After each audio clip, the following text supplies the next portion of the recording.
I'm going to present on demographics. For some of you, this is a second go-around if you're in the Technical Advisory Committee, so bear with me. But I thought, so I've been a dad for almost 2 years now. My wife and I adopted 2 kids out of foster care, so I can share a dad joke to start everything off, right? Why couldn't the bicycle stand up? Because it was too tired. There you go. Pretty lame, right? All right. So just a little background. And maybe for Commissioner Bonema, so the MACC is Port Sheldon, Olive, and then Park, Zeeland Township, Holland Township, City of Holland, City of Zeeland, Lake Town, and Fillmore, last but not least. So we serve them, of course, and we'll just hop right into this. So the Federal Highway Administration and MDOT require that the MACC consider minorities and low-income populations when selecting transportation projects that receive federal funding. So that's all the federal aid roads that we cover in our jurisdiction. So our current tip is using demographic data from 2010 and then the American Community Survey, which is a survey. There's a higher margin of error with that, but it is still relevant to what we do. So the next tip will include this updated demographic data, which is from 2020. Note or disclaimer, it's kind of impossible to compare apples to apples because they shift boundaries and split census tracts and all that. So it's kind of hard to compare 2010 to 2020.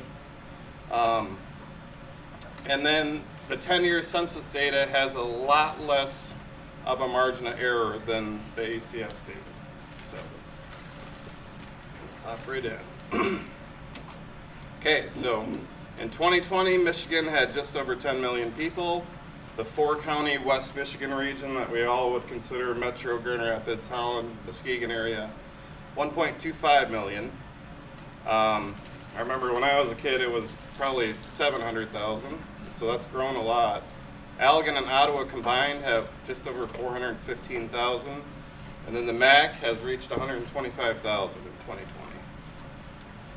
So this is a map of the new urban areas that the census has delineated for us. So I'm not going to go through all these, but pretty much the Holland-Zeeland urban area has 107,000 people.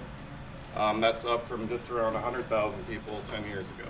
So you can see Grand Rapids and the Muskegon area kind of encroaching on the MACC.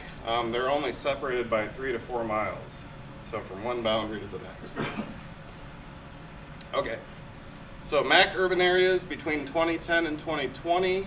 The red areas were subtracted from 2020 and the green areas were added as urban. So we grew from about 59 square miles to 65.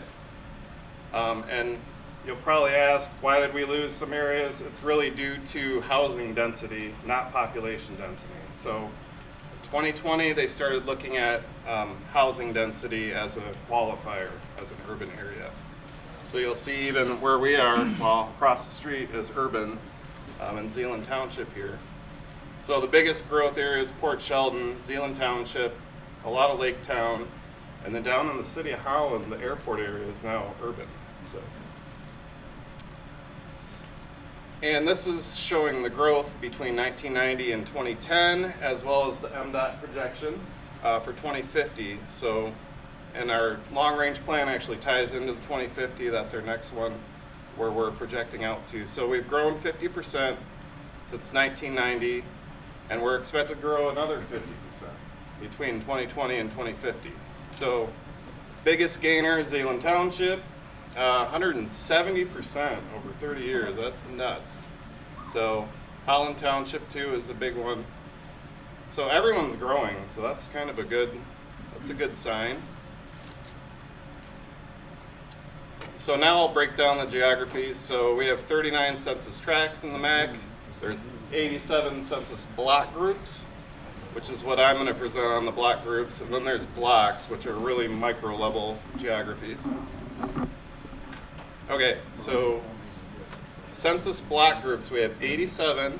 There's 75 in Ottawa, 12 in Allegan, 212 square miles in our boundary. And these block groups range from 0.13 miles to 18 square miles. So that would be like a rural area would have 18 square miles. Average size of 2.5 square miles, average population 1,500 people. So some interesting facts. So 81% of area black people and 77% of area Hispanic people live in either Holland City or Holland Township. Holland Township has the highest number of Hispanics, just over 10,000. And Holland Township is also the most diverse municipality. 43% are minority. Port Sheldon Township had the biggest percentage growth, and Holland Township gained the most residents in the past 10 years. Holland has the highest number of American Indians. 61% of area Asians live in Holland Township. So Holland Township, and Park Township actually lost white people between 2010 and 2020. And Park Township's Hispanic population grew the most percentage-wise, while Holland Township added the most number of Hispanic people. The white people that Yeah. you show in Park, is it percentage or actual number? So this is actual numbers, yeah. So they all gained people, but they lost white population. So this just breaks down by municipality, how much of the population is minority. So Holland and Holland Township, pretty high. Lake Town has the least minority population. Okay, now race and ethnicity, so these will be maps here. Almost 30% of the MACC is non-white, so that's quite a high number. And then when I average it all out, 37 of the 87 block groups are have a higher proportion than that 28%. So significant minority areas would be Leisure Estates and Holland Township, the Federal District and Windmill Mobile Home Park, and then this Riley James 132nd and the railroad tracks. So those are all in Holland Township. Hispanics make up 18% of the MACC. 33 out of the 87 block groups have higher percentage than 18. Again, just some significant areas for you guys. And our Asian population, 4.5%. Significant areas, again, the north side of Holland has quite a significant Asian population, as well as around Zealand. So our black or African American population, 2% of the MACC is identifies as black. So 28 out of the 87 block groups have a higher percentage than 2%.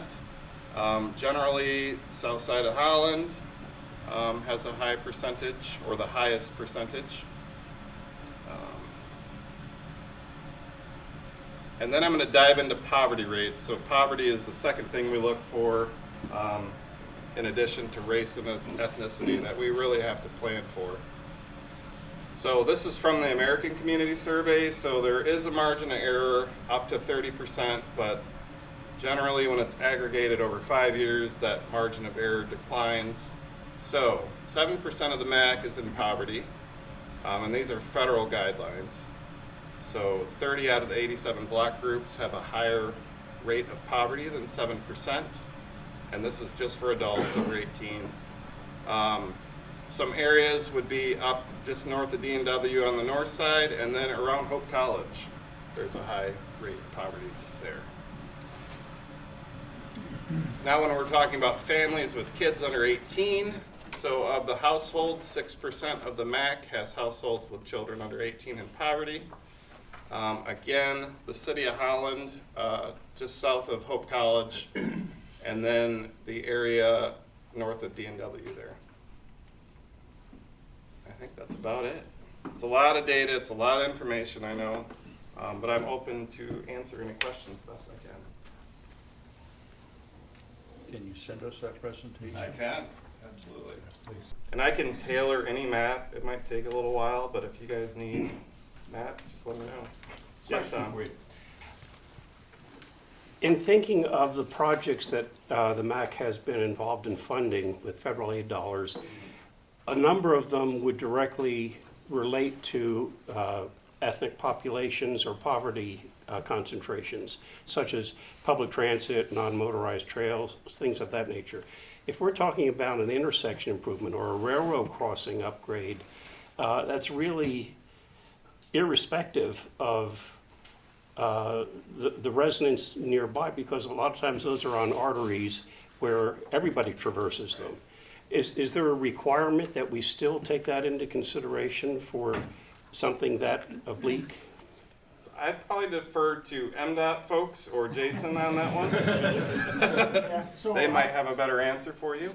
certainly when we develop our tip, what we have to do as we select projects and we look at the area as a whole is we don't want to impact an area, with that's either poverty or with minority group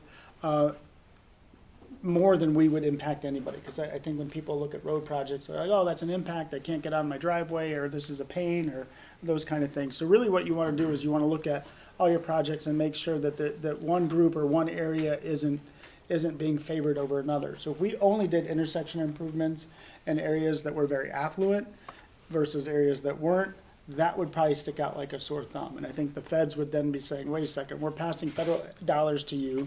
We make sure that you track all this information, but yet you ignored all of it and you only picked the affluent neighborhoods to get transportation funding. They'd probably say, no, we're not going to send you the money, try again. But I think all the work that we do, certainly that engagement side, and then having this data and then putting together our project list, and then selecting projects the way we do is we do that double check to make sure that it looks like everything that we have, it looks the way it should, that we're not favoring one group or disproportionately affecting another. Luke, you probably have a better answer than that, but that's my I answer. think that's a really good summary, and a couple years ago we developed a transportation improvement program, and there's some great maps in there as well that kind of show of the projects that are coming up where some of those are located. Mhm. So I think it's another great resource. Yeah, and in addition, we are considering ADA populations in this too, and the elderly. I mean, we're really going above and beyond what they're requiring of us, because we do consider those populations as well. And right now, we're building our database. I know there's a lot of information that the MACC has gathered over the years. Some of that information we can find, some of it we can't find, some of it's in a different format that we can't use. So really, having Eric on board and getting this new census data, he's doing a great job of just building this database and working with Ottawa County, just giving you access to a ton more data.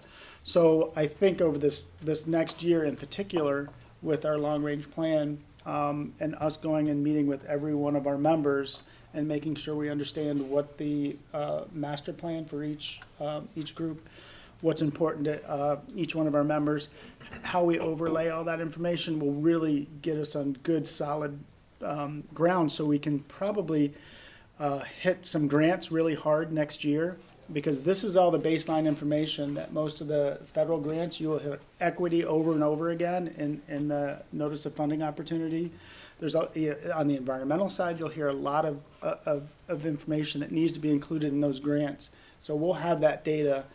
Certainly, we're on a good start right now, but 12 months from now, after we finish this long range plan, I think we'll be able to really go after a lot of grants, or at least support you guys going after grants, because we'll have a good database. Yeah, we just helped out the MACs. I probably made 20 maps for Mark Reese and Caitlin. And then we sent over stuff to Zeeland City, so for Kevin Plockmeyer. But we are able to create whatever you want if you guys need some maps, so we'll do it. Eric? Yeah. Just a quick comment. I just returned from NACO in DC, Okay. the National Association of County Officials. Yeah. John Podesta and Pete Buttigieg gave a pretty significant presentation on how there's more money available for grants than ever in Right. history. It's available now. They said it's got very few strings attached to it. You can make it into whatever you want to address your issues. They really want to focus on counties because they feel like the counties are the front lines. When they give it to the state, a lot gets lost in translation to get down to the counties. So I just want to encourage all of you to look into that, because there's new grants and additional funds that you may not be aware of before, because it is new, and to go after those funds. That's fantastic. Thanks for sharing that. Yeah. I just did a presentation last week at the Transportation Bonanza. And one of the things that we were talking about is there are so many grants out there and there's money out there. So the bar is up here. But a lot of us either aren't aware of them yet, or we don't quite have the data, or maybe the funding opportunity guidelines aren't out yet. So everybody's kind of waiting and chomping at the bit to go after it. So Or staffing. staffing, The right grant. yeah, that's the other Not piece. easy to write. Yeah. So that's great that those folks are talking about that, and I think the bar should be raised. We're just trying to get all of our ducks in a row so we can go after those grants ourselves, or certainly support our members when they want to go after something. And with this there is so much information out there. It's just, I could spend hours and days just processing all of it, but I really tried to give you guys the good summary of what's going on in our area, so. But I can get you block level data if you want. Quick question. The demographics, do they take into account full-time versus part-time residents? So there's an area around Hope that had higher poverty numbers than I would have expected. Is that the student population showing through that aren't working 40 hours a week because they're in class? I've got people that are part-time residents, if you will, along the lakeshore that skew me way up and stuff like that. So the demographics you showed, are they full-time residents, part-time, both? So I don't know for sure, but if I had to guess, I think wherever you live, more than half of the year would be where you're counted for the census. Because I did help out in 2000 when I was a teenager, collecting data for the census, and that's what we went by. If you were there for, I think it's, 183 Yeah. days or something like that. Yeah. And we can double check just to make sure, yeah. Yeah. But yeah, this is all census data that we're getting as the base, and then adding whatever we can get from like Ottawa County and Allegan County and our members. Because I think a lot of those lakeshore communities, like Lake Town and Park. Makes writing grants very difficult. for sure. Yeah. That one little strip along the lake skews Yes. my net value way off. Yeah. Yeah. Any other questions from anyone? All Was right. anyone surprised by anything they saw? Well, there'll be more to come. There will be more to come. Definitely. And Well, again, thanks. let us know if you need anything else.